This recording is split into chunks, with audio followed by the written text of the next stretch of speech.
Want to become wealthy? Well, don't follow conventional advice. Or another way I put it, don't follow the herd. In this episode, I'm going to give you a few reasons why, if you are serious about becoming wealthy, you're going to be shocked. You should not be following conventional advice, such as putting money in IRAs and 401ks. And paying off all of your real estate, including maybe even your own house. I'm going to say some shocking things in this video, but they are the truth. So many times the mega wealthy, they know some things that the general population doesn't know, and they don't often just go out and broadcast their understanding of money. So I'm going to reveal some secrets in this episode, what the wealthy do. So get ready to write down some insights. So I'm Doug Andrew. I've been a financial strategist and retirement planning specialist now for 5 decades, helping thousands of Americans optimize their assets, minimize taxes, and empower what I call their authentic wealth. I've been very blessed to have authored thus far 12 best-selling books, and I am grateful for the receptivity of those. And so as I've traveled throughout America in 5 decades, I've spoken to numerous audiences, large audiences, small audiences, over 100,000 hours in front teaching concepts. And I meet one-on-one. Now, I have met one-on-one with many multimillionaires and billionaires. And I'm going to share a few things here that I think are going to blow you away, that the mega wealthy do that most Americans would be shocked, okay? So this is why I say at the beginning of this, if you want to become wealthy, then don't follow the herd. So what does the herd do? The conventional advice, which the masses are told to do what? Well, if you want to save for retirement, put money in a tax-deferred IRA, 401k, 403b, TSA, okay? Make sure you participate in that company 401k and put in as much as you can, okay? Now that's good conventional advice. Why? Why do you want to defer? Well, you'll likely be in a lower tax bracket when you retire, okay? Now, that has not been true or axiomatic now for more than 30 years. And so that's why in 2009, after the 2008 crash, where most Americans who had their money in the market in IRAs and 401ks and saw that nest egg lose about 30 or 40% for the second time in a decade.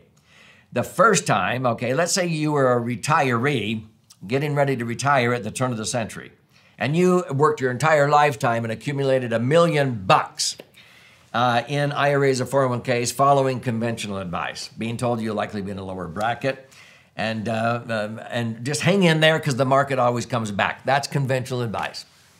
Well, if you had retired in 2000 and your advisor said, well, you'll likely average 7.5%, and from the year 2000 to 2015, the average in the S&P 500 was actually 7.5%. Now, in actuality, a lot of Americans are only earning 3.5% because when the market went down in 2001, 2002, and 25%, they didn't just hang on. They enough already, and they sold low, and then they waited, and missed out on a lot of the gain year, and so they bought back in high, and so that's why the average retiree in America, because they panic, they only earn about 3.5%, and that's why the financial services industry has a 4% rule. They want you to only pull out 4%. But let's say you were disciplined and you didn't panic and you hung in there with conventional advice. Hang in there, the market always comes back. But you had to put off retirement 7 years. Why? 2001 to 2003, after the 9/11 terrorist attacks, $1 million nest egg would have gone down to about 600 grand. It took 4 years from 2003 to 2007 to come back to break even. Now, many Americans felt like they had lost their future, but, you know, they followed traditional, conventional advice, and they hung in there thinking, okay, now I can retire in 2008. Well, what happened in 2008? As Warren Buffett put it, he said, when the tide went out in 2008, it revealed who was swimming naked, is what he said. Yeah, a lot of people were still unprotected from market downturns, and they lost 40% again. Their million went down to 600,000. It took 4 more years until 2012 to come back to break even. So this is called the Great Recession, the lost decade. It was actually a 12-year period.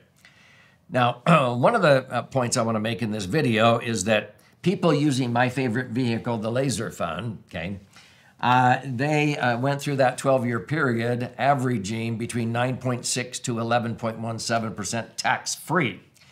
And if they didn't need the money, their $1 million nest egg in the year 2000 had grown to 2.5 to 3 million by 2012, where most Americans were barely getting back to the million they started with.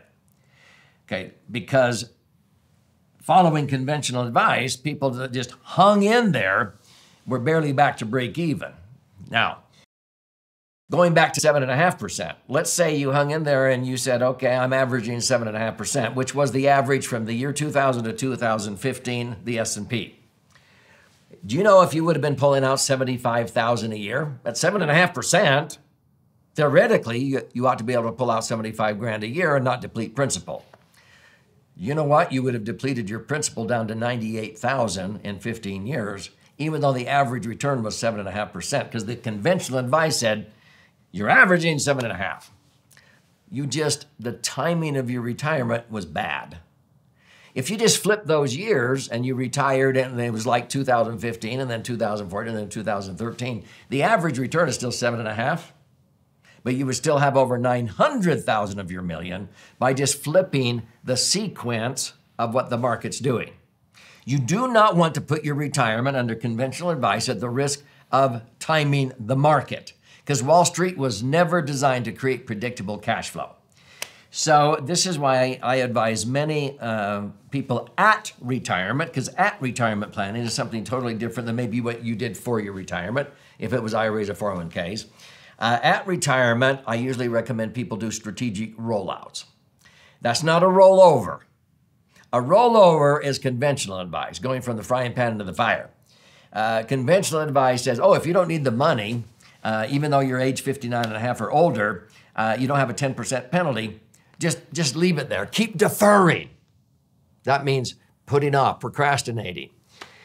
Thinking you're saving tax. No, in a given year, it's very myopic. You might save tax by not taking income out of an IRA or 401k until age 72, age 73, and now you have to take RMDs, required minimum distributions.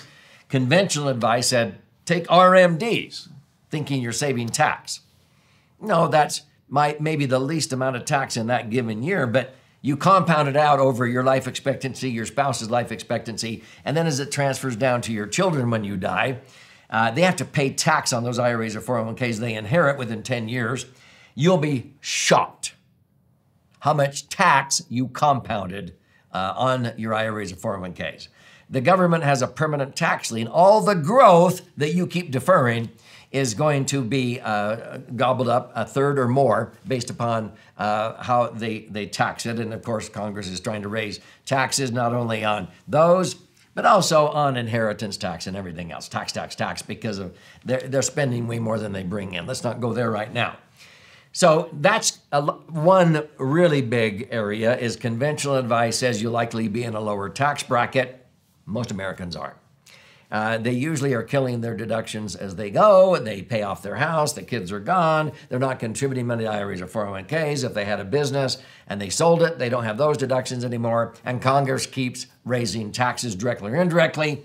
So the conventional advice is not true. Most savers are not in lower tax brackets. Okay, it would be far better to have a Roth, but the best is a max-funded IUL, a laser fund, which has the two benefits Roths have. Your money accumulates tax-free. You can access tax-free income, but 4 additional benefits that Roths will never have. That's why I've never owned an IRA or 401k or a Roth IRA or 401k. Never will. Why would I mess around with all the strings attached? You can only put in a certain dollar amount, a certain percent of your income. You can't touch it till you're age 59 and a half or 5 years in a Roth. And if you make too much money, you can't even own a Roth.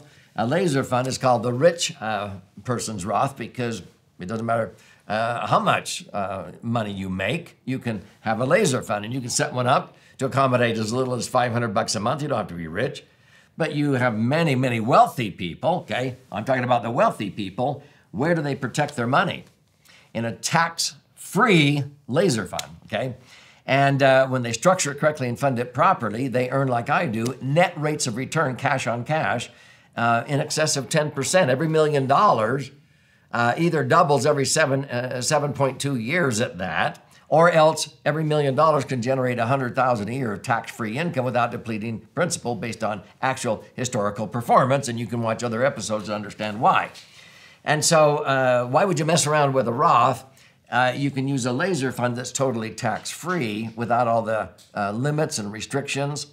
But I can use indexing because I get to participate when the market goes up and not lose when the market goes down. And this is why people who had money in laser funds, $1 million grew to 2.5 to 3 million from 2000 to 2012. Whereas Americans who had it in the market in IRAs or 401ks, it was basically the lost decade. Okay, they barely came back to break even. Let's go to another concept. What conventional advice is usually given? Hurry and get out of debt. Well, yeah, that's good advice, but most people view out of debt meaning they don't owe anything. Wealthy people, years ago, I noticed that the wealthy people, when they came to me, they had a lot of money. But most of them had all their real estate and their home mortgaged to the hilt. Why? Many bankers would tell me, oh yeah, our mega wealthy customers at our banks always have their homes and their real estate mortgaged to the hilt. They have the money. So what do they understand that most Americans don't? How money works. I'll just simplify it, and then you can watch other episodes on this channel, but wealthy people know that you can actually pay interest to make more interest, just like banks do. Banks and credit unions' greatest asset is their liabilities. If they stop paying interest, they would wither up and die. So a lot of times people quip, there's two kinds of people in the world, those that pay interest and those that earn interest. No, there's a third kind of person, those who understand when you pay interest to make more interest. So a wealthy person, if they're paying 6% interest on a home or their real estate and it's tax deductible, in a 33% bracket, that's only costing them 4. Every $1 million of OPM, other people's money, they borrow at $40,000 a year cost. That's not a cost, that's an investment. Because on that million, they're making 8% or 10% like I do. If they're only making 8, how much more is 80,000 on that million than 40,000? It's 100% more.